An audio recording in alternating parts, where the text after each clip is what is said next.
لیکن یہی در ہے جہاں سے ہر وقت صدا آتی ہے، کچھ نہ لے کے آؤ سب کچھ لے کے جاؤ، خالی ہاتھ آؤ دامن بھر کے جاؤ، باز آ ہر آنچ ہستی باز آ، باز آ ہر آنچ ہستی باز آ، گر کافرو گبرو بت پرستی باز آ، این درگہ ماں درگہ نومیدی نیست، صد بار اگر توبہ شکستی باز آ، او گناہگار او خطاکار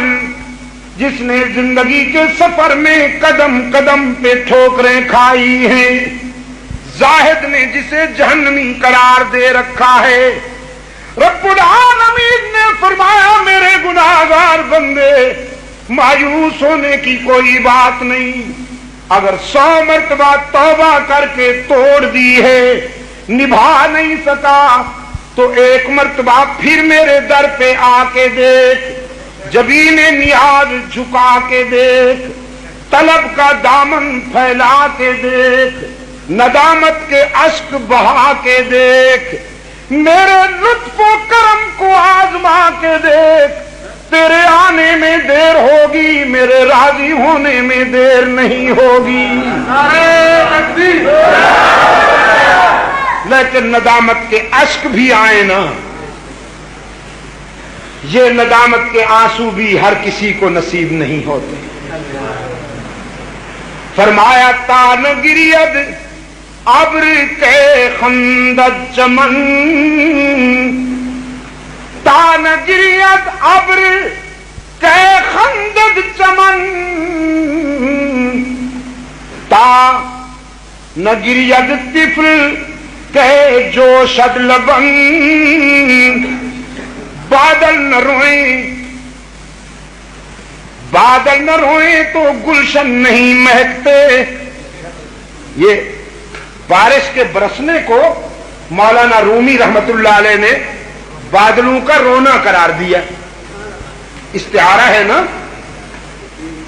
فرمایا بادل نہ روئے تو پھول نہیں کھلتے، بچہ نہ روئے تو دودھ نہیں ملتا، تان گرید ابر کہ خندق چمن، تان گرید طفل کہ جوشد لبن، جب بادل روتے ہیں تو پھول کھلتے ہیں، جب بچہ روتا ہے تو ماں کا دودھ بے قرار ہوتا ہے، اور جب گناہگار روتا ہے تو اللہ کی رحمت بے قرار ہو جاتی ہے۔ پھر مثال دی مولانا رومی نے،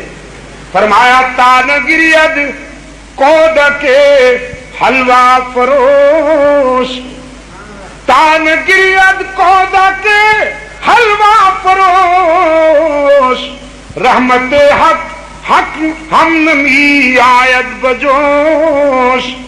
اگر حلوہ بیچنے والا لڑکا پھوٹ پھوٹ کر نہ روتا تو اللہ کی رحمت کیسے بے قرار ہوتی۔ لیکن یہی در ہے